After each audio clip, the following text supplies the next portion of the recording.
Just finished with the mixed bag that was AEW Dynasty from British Columbia, Vancouver, Canada. And I must say, sometimes with AEW, I just don't understand. Let's get into it. We start the show with the Young Bucks versus Okada and Takeshita. As we know, these boys always do a great match, a great in-ring storytelling by the Young Bucks, and the same by Takeshita and the same by Okada. Absolutely fantastic wrestlers. We have the storyline building between Okada and Takeshita. Something that I think should have come to fruition at this moment. I don't know if they are looking for a PLE or pay-per-view or something of that sort to fully tell that story, but I believe that story should have been wrapped up and told by this point. It's another aspect of AEW I don't quite understand. What are you doing? The Young Bucks themselves always put on some absolutely phenomenal sequences in match, and that's one of the things we really love about them. Knowing the relationship that they already have with Okada for so many years, you knew that they were going to bring a lot of that also to the match, and he was going to be involved in a lot of that. They've surely done a lot of this in years gone by. So you just add Takeshita to that. Absolutely fantastic match. Absolutely great storytelling. We really like the end of that match because, again, more great storytelling as far as Takeshita being the one that essentially cost his team the match. That obviously meaning the story continues. Win the Young Bucks. That took us to Ricochet versus Jericho. Jericho's obviously his return to AEW, this being his first match. And I must say it was a performance I haven't seen out of Jericho for quite some time. He still got it. Jericho just moving so well with the way he hit the Lionsault. I haven't seen him hit a Lionsault like that for many years. And I had to say, I think him and Ricochet, great dance partners. They truly worked so well in the ring. This was awesome. 10 out of 10. Absolutely phenomenal match. Terrible ending. I don't understand how Chris Jericho comes back to the roster in his first match. He loses on his first outing. That doesn't make sense. I believe the winner of that match should have obviously been Chris Jericho. It wasn't. It was Ricochet. I don't know if there was a botch or something that went wrong in the match. It didn't look like it. It looked like a win for Ricochet, and maybe they are looking to advance the story, but even so, this wasn't the way. Now, in recent shows, I have had my P of the night, and this is where the Triple Crown Award for the MVP of the night has to go to a returning Chris Jericho.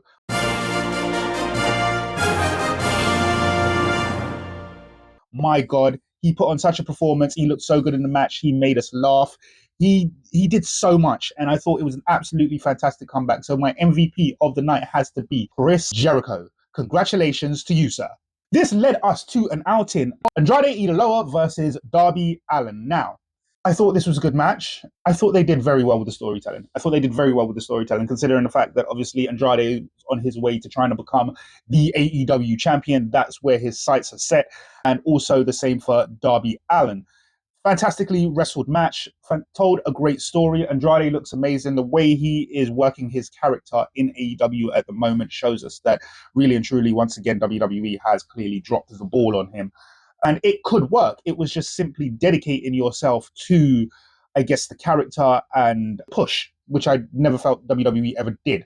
In that respect, it made an absolutely great match. I thought the ending of the match was fantastic. We always talk about the fact, or the commentators at the least, very much always talk about the fact that despite Darby Allin's look, he was a wrestler. Despite the fact that he is probably 100 pounds soaking wet, he is a legitimate wrestler. He does have that background.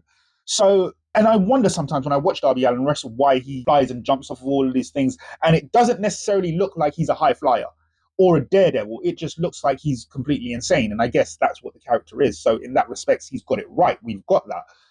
However, considering there is so much wrestling ability within him, I would think that he would use that a little bit more than he does. Not to say that he doesn't use it, he very much does.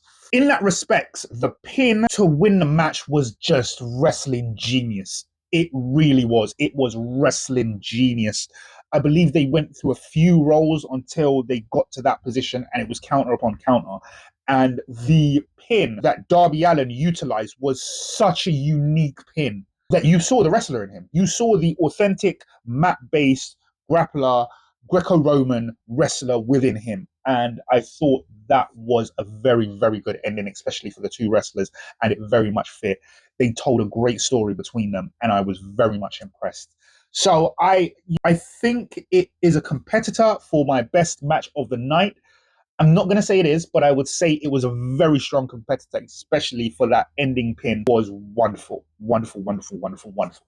That now takes us on to the match between Cage and Cope and FTR. Once again, this is the thing about AEW. I do believe that they're right when they say AEW is the place that the best wrestle, because they indeed do. They wrestle. But there is still something to be desired when it comes to being able to tell a story for some of these wrestlers.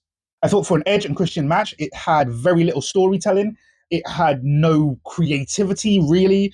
And Christian, for one, the way the match ended, Christian was actually out of the match for probably about 6 to 7 minutes, at least, towards the end of the match. What led to the end of the match, which didn't make sense to me. It was insane to have it in that way. And where are they going with this?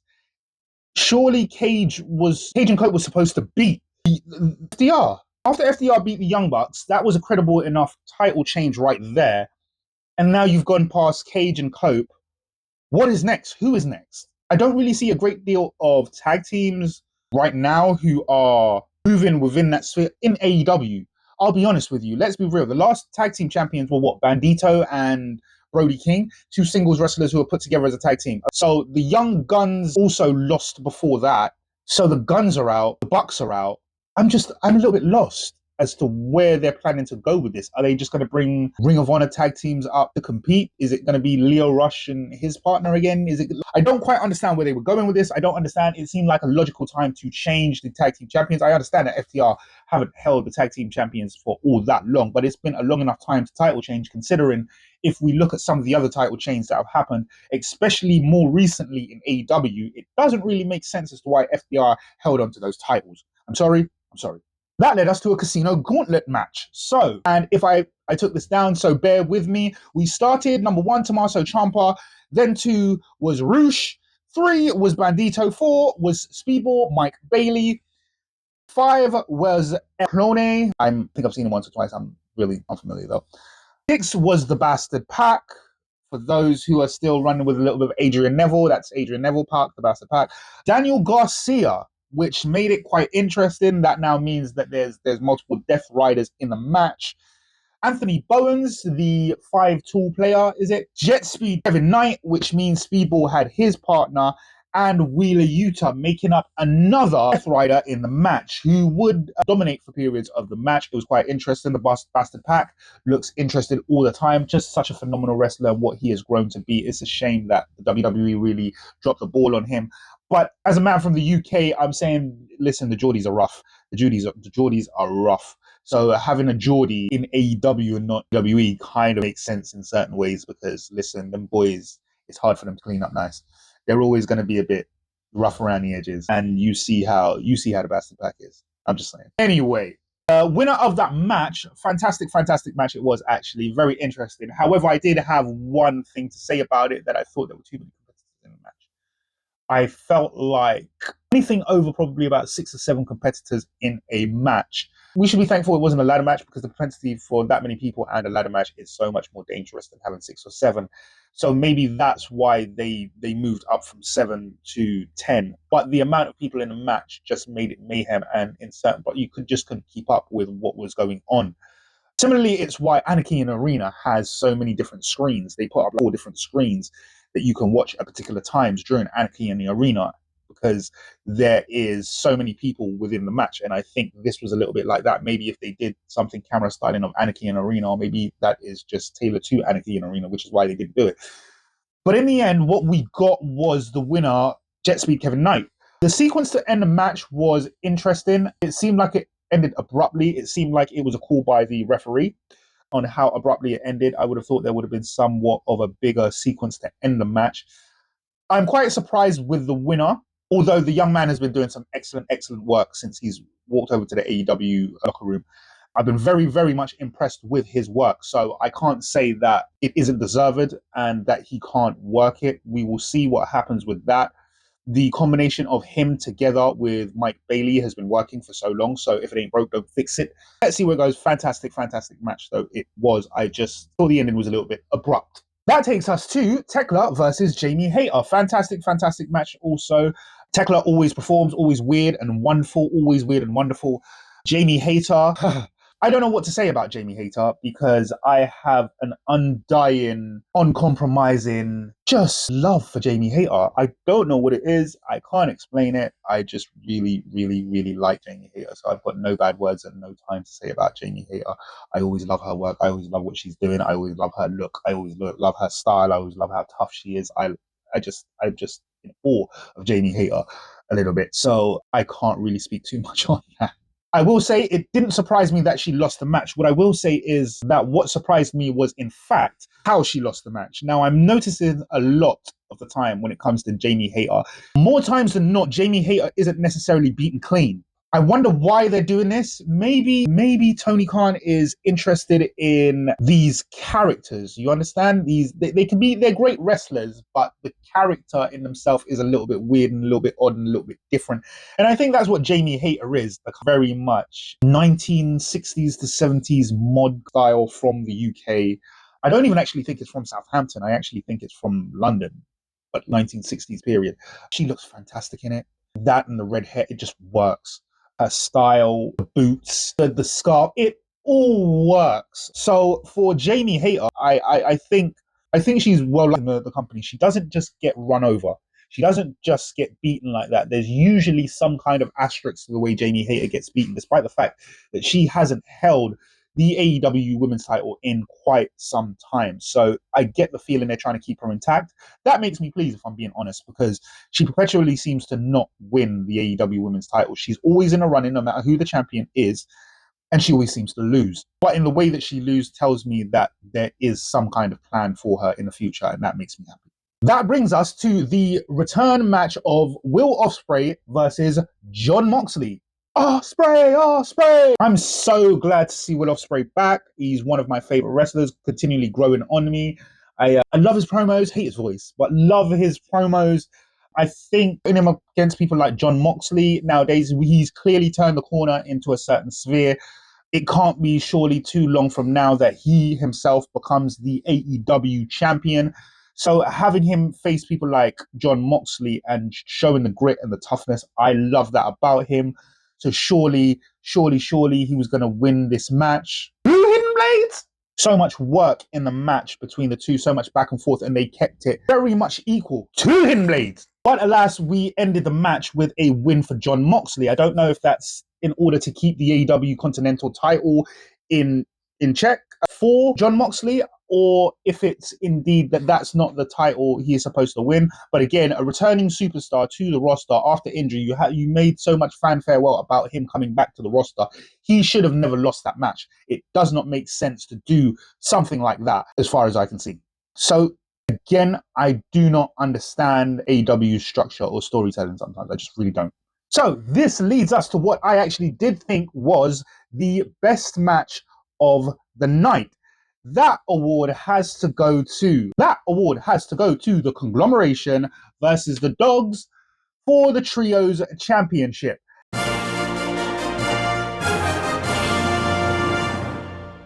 And simultaneously, the best promo section has to go for that as well. And while it wasn't necessarily a promo, this was a show of not very many promos. So indeed, the entrance of the Conglomeration, the video package along with the live studio audience, they set out, it was like a set. Their entrance was almost like a set from a sitcom TV show, a Friends or a Love and Marriage. I forget what the name of that show was called, but of any generic sitcom with a couch and chairs and the background, living room, whatever. It was that. And I thought it was absolutely fantastic. It was well thought out. It was well creative, something you'd never really seen before. And on top of that, they then came down to the ring and had a fantastic match. The Dogs came out in their entrance and absolutely destroyed the Conglomeration set before they came to the ring. Once again, it was always a joy to see someone like David Finlay. Clark Connors looked fantastic in the match. David Finlay is always a standout for me. But the Dogs, they are just a well-oiled machine. They look good. They're great villains, almost cartoonesque in a certain way, yet also in an adult way, extremely vile. So I thought it was a great performance. I thought they put on an absolutely fantastic match. Some of the moves they were creating, they were hard-hitting yet athletic at the same time. Obviously, the return of Kyle O'Reilly and the fact that they won the titles. Now, that was how you tell a story. You have a returning superstar who is so over, like Kyle O'Reilly. You put the team over. You put the team over.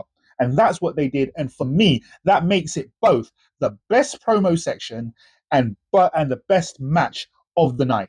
Congratulations, double winners, both the conglomeration and the dogs. To you, gentlemen. It was a wild match. And it was a wild match. This brings us to the main event of the night, which was Kenny Omega versus MJF. Now, Kenny Omega is going to give you a great match. MJF is going to give you a great match. They are going to complement each other brilliantly. And that's exactly what they did. Such a great job. It was an entertaining main event through and through, bell to bell. Some great wrestling and great skullduggery done in the same way. Some get backs and receipts, and it was all there, really and truly. The only thing was there was no real surprise in the winner of the match. That was essentially the way it was supposed to go. That made every bit of sense to me. As to the fact that Kenny Omega wouldn't pick up the title right now, it doesn't make sense for Kenny Omega to pick up the title right now. I wouldn't have thought so.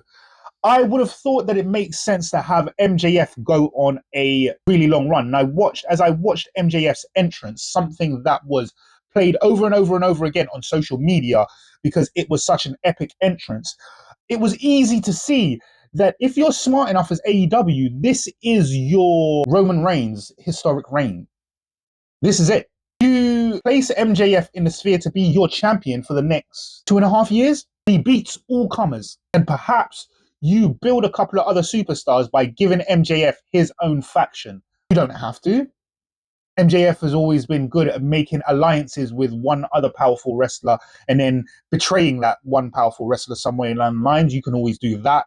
But I think it's easy enough to see that you go on a long historical run and you make MJF almost the ultimate face. You don't swap between Hangman and Samoa Joe, MJF and Swerve Strickland. You just have MJF as your Roman Reigns for 2 or 3 years. It made sense to me. So when he won the title, great.